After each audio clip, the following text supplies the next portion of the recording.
nakrájíme si maso, odblaníme, nakrájíme na kosky. Na tom není žádná věda samozřejmě. Nebudem si povídat o tom, jak se odblaňuje maso, že jo. Jediné, co jsem zapomněl, tak to je to, že k veškerým tím ingredienzím... Ja, genau, die gröbsten Sehnen nachher weg, ja.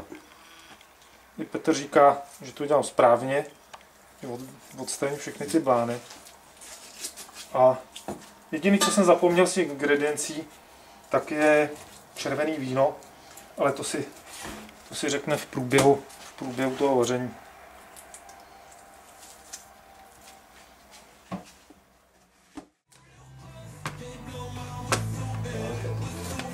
Peter, ja? Frage, brauchst du putzen die Paprika oder?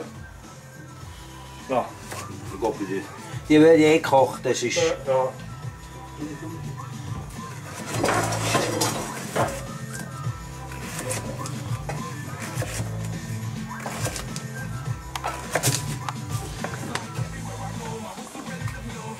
Und ohne die... Ja, ohne Kerne. Ja.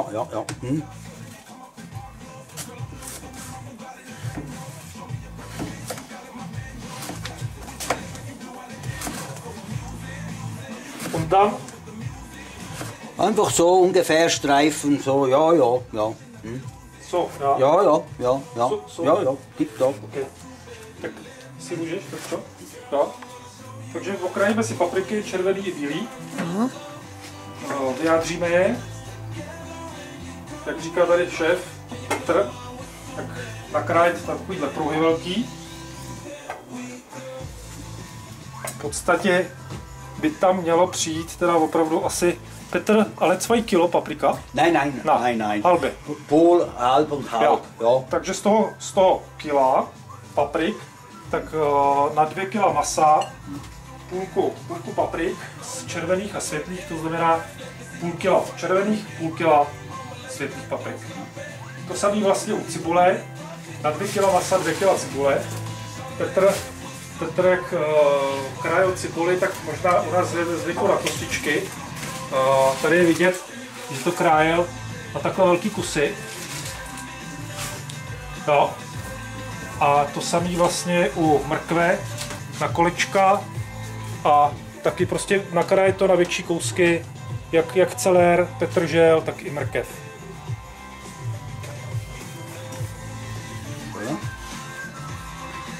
Připravíme si tu zeleninu, připravíme si brambory, volutujeme brambory, nakrájíme brambory, přijde tam ještě pohorek, takže my si to teďka v klidu všechno připravíme a za chvíli budeme pokračovat dál. My jsme se tam pomalu připravili, dostali jsme se z kuchyně ven a k tomu povím ještě pár vět.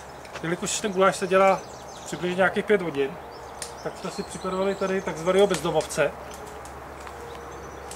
Aby jsme ušetřili na plynu či na elektrice, tak jsme si rozdělali oheň tady v tom krásném bezdomovcovi, dali kotlik a vlastně v tom kotlíku to celé budeme dělat. Připravili jsme si, teda máme kilo papriky, světlý kilo papriky červený, tady máme kořenovou zeleninu, brambory, nakrájený pohorek, maso, máme tady vepřové sádlo, volej, vegetu, dále je to teda švýcarský, ale jsou to víceméně sambal od Olek. Tady jsou namletý feferonky, to se přidává podle chuti na závěr asi zřejmě. Potom tady máme 2 kg cibule, 1 paličku česneku, červené víno a to, co je dále, ten magistr, to už je pro nás, to ne. Takže teďka si dáme do kotlíku, Petr dává sádlo vepřový, to se mu to nedaří. Nur Fett. Fett und bisschen Öl. Bisschen Öl. Ja, takže přidáme vepřový sádlo a trošku oleje. Weil Zwiebel muss bisschen schwimmen. Cibul, že by měla být jako osmažená do tmava.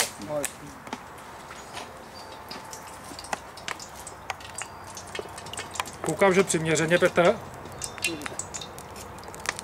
2 deci, oder? Ja, sicher 2 Dezi. Ja, takže tak 2 deci oleje tam dává. To tam celkem toho je dost. Necháme se překvapit. Teď zvarté bisket zvarté, takže chvilku počkáme, až se to rozhřeje, nebo nahřeje a přidáme cibuli. To tady držím na závěr, ještě jsem chtěl připojit, držet v ruce, je to nať vlastně celeru a petržele, která se tam na závěr zřejmě taky přikrájí, takže to do těch ingrediencí taky patří.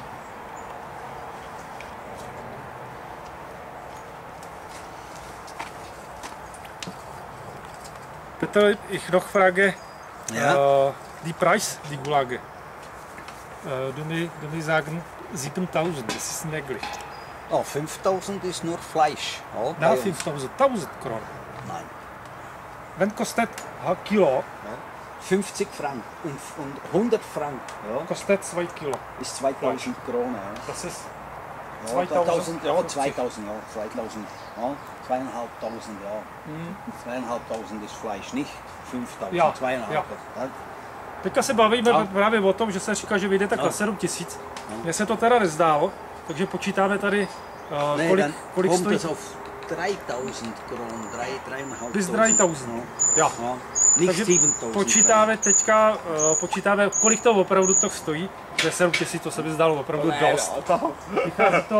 Vychází to na kila, to vychází vlastně 7 kg potravin, včetně té zeleniny. A teďka se teda Petr opravil, řekl, že se splet, takže vlastně ten guláš ze 2 kg masa plus ostatní vlastně 5 kg dalších surovin, tak vyjde tak okolo 3000 na naše. Ve Švýcarsku. My jsme za to dali okolo 1000 korun. No jasně.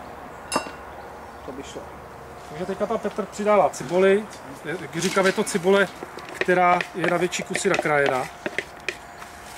A cibuli budeme smažit až do stova vnitř. Když se tady do toho našeho bezdomovce, do toho kotlíku přidali maso. Já bych poprosil, abyste tam... Je zajímavý, že oni nedělají jako cibulku, aby byla tmavá, ale osmahlí, aby jako změkla cibulka a přidali maso. A teďka do toho masa vlastně maso, který taky není až úplně zatáhlý, dá se říct, tak se vyleje červený víno. Tady. Und jetzt muss probieren, ob es Weingut. Jo, říká Petr, že ho musí zkusit, jestli se k tomu hodí teda. Co šéfe? Oh. Jo. Říká, že to je dobrý.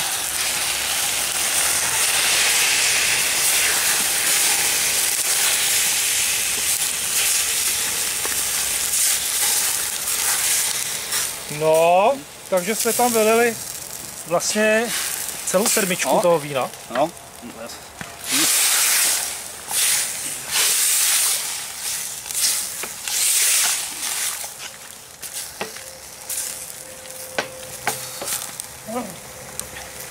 Das muss schön Ale Wein. bisschen kochen, bis so ist ein bisschen unten und dann immer schön langsam. Das muss immer schön kochen.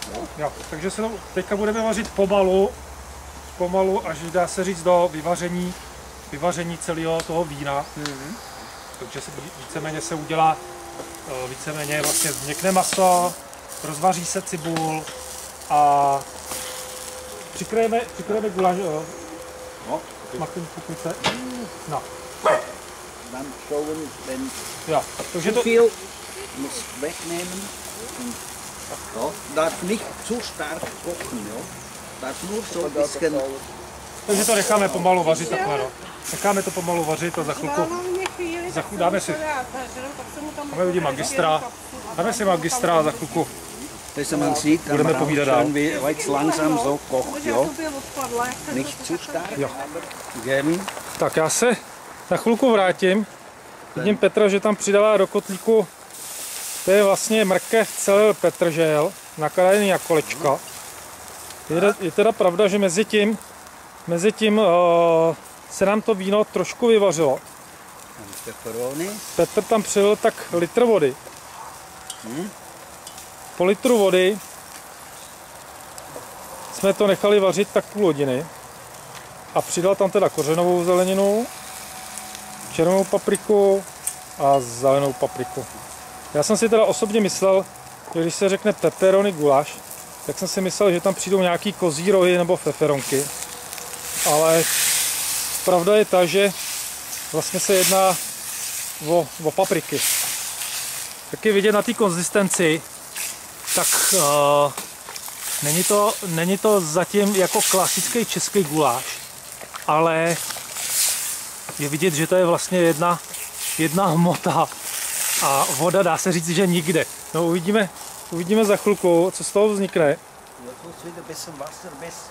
Přidáme, říká Petr, že přidáme trošku vody. No, tak to počítám, že byl další tak litr od voka. Musí to být všechno potopený pod vodou, říká. Všechno pod vodou. A necháme to dusit. A já počítám halb Stunde, oder? Ja, jetzt einfach bis, eigentlich das muss so ein bisschen verkochen, bis das Wasser Bisschen weg. Ja. Jo, takže to necháme vařit do změknutí a poznáme to na tom, že to vlastně ta voda se trošku vyvaří.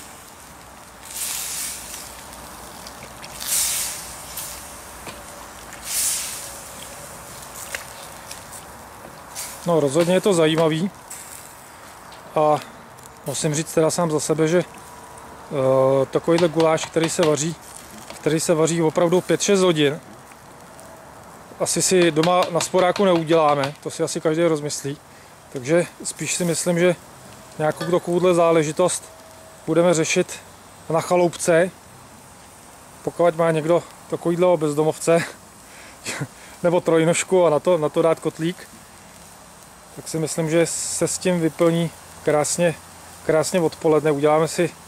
Uděláme si dobrý guláš. Je to úplně zase o něčem jiném než ten český. Dát si u toho můžeme s přáteli samozřejmě vínko, pivko nebo nějakou štamprdli a ten závěr uvidíme, jak dopadne. Schön eingekocht, jo.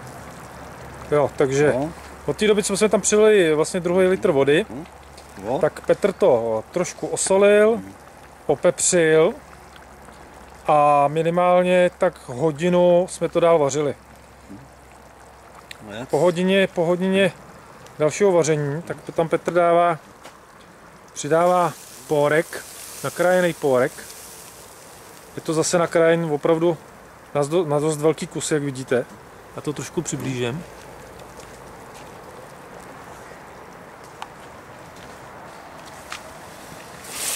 Je vidět, že ta konzistence je opravdu ale hodně hustá. Já jsem sám na to zvědavý.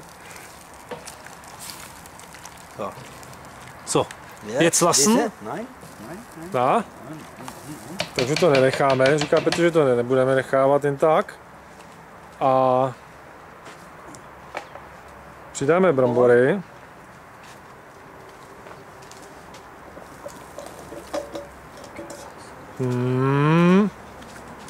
Takže vlastně to bylo asi z 1 kilo, ne? 1 kilo brambor. Já mám pocit, že už to nejde ani míchat. Jako je to hodně zajímavé. Já jsem zvědavý na ten výsledek. Já vím, že to říkám už po několikátý. Ale jako to je hodně zajímavý. Tak. Petr ukazuje, že přidáme, odevírá další lahvinku vína. Červené frankovky. Je fajn, že to děláme takhle venku, než vevnitř v chalupě, protože tady samozřejmě sedíme v přírodě, je tady víc místa. Tak, přilijeme víno. Ganze flaše? No jo. Takže celou flašku. Gut für Farbe. Říkala, aby to mělo dobrou farbu. Jo, dobrou barvu. Tak. Promícháme.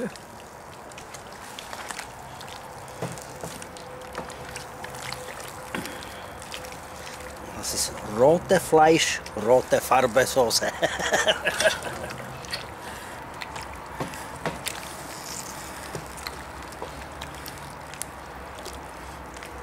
No. Und ein bisschen Voda, bis es muss. Jo, takže přejeme zase vodu. Přejeme zase vodu, aby to bylo prostě celý zalitý vodou. Podíváme se, kolik tam přidává. Já to vidím na další půl litr. Na další půl litr, takže vlastně, když bych to spočítal, tak to je nějaký 2,5 litru vody a 2 sedmičky suchého červeného vína.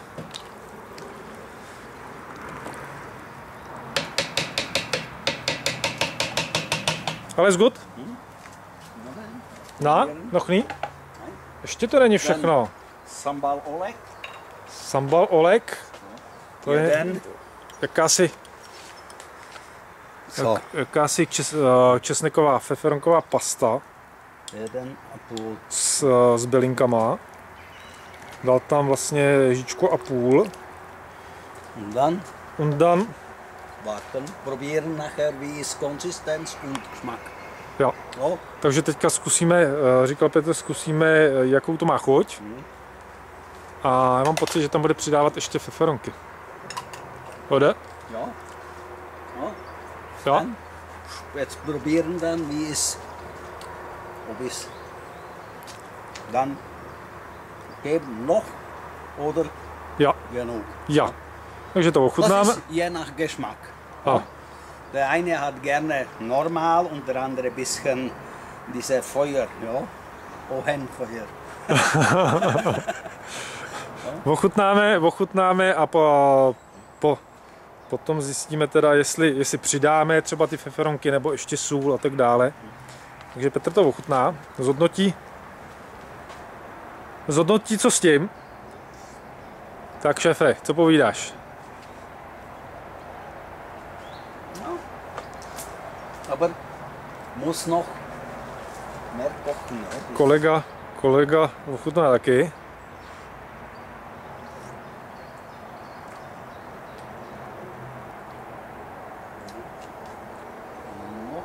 Den kochen noch, dann intensiv, jo?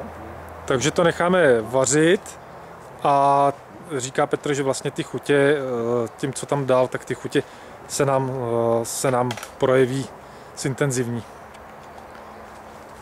Alles? Jo. Schauen, wie es Feuer.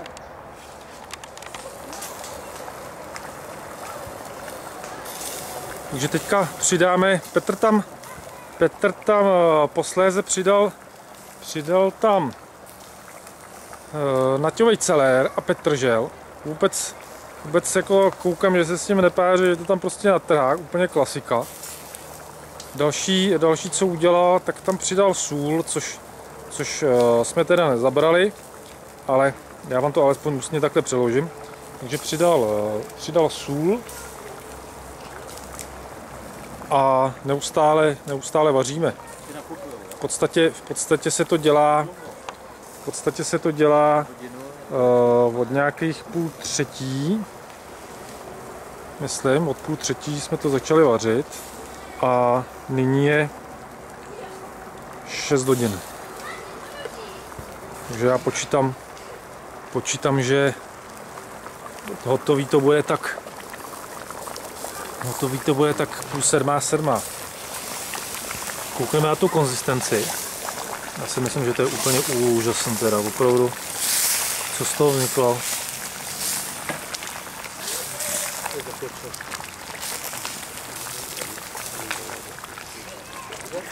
Jo, další věc, kterou jsem opomněl, tak tam přidal s tou solí, tak tam přidal dvě sušené feferonky, ale ty byly opravdu asi jetý, protože Petr si šáhnul do očí a měl teda radost.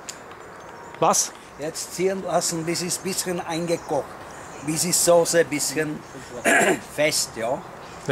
Necháme to teďka trošku vyvařit, aby tam vznikl jako takový sos.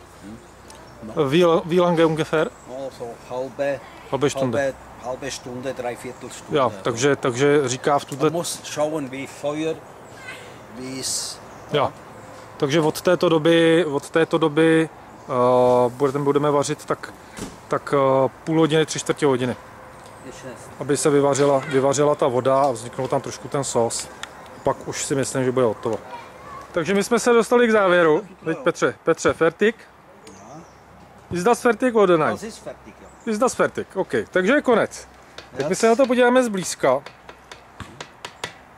Pač se ta voda trošku vyvařila. A když to takhle přiblížím, tak vidíte, že opravdu nic se nezaušťovalo, žádná mouka, žádný perník, jako se to dělá u nás, nebo chleba.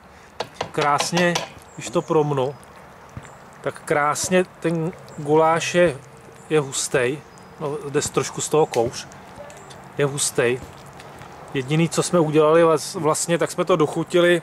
Já si myslím, že každý podle své potřeby, což je sůl, dal tam trošku sypaného česneku,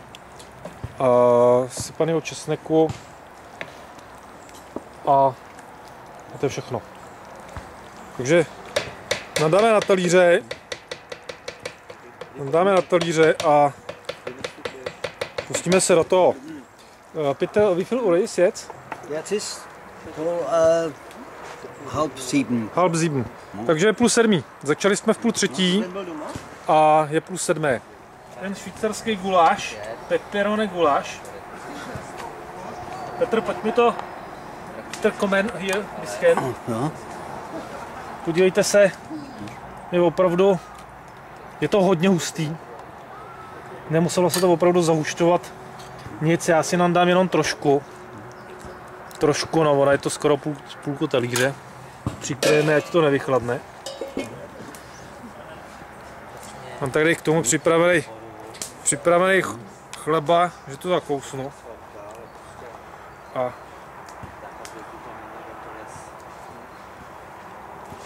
no, je to opravdu úplně něco jiného, jak český guláš.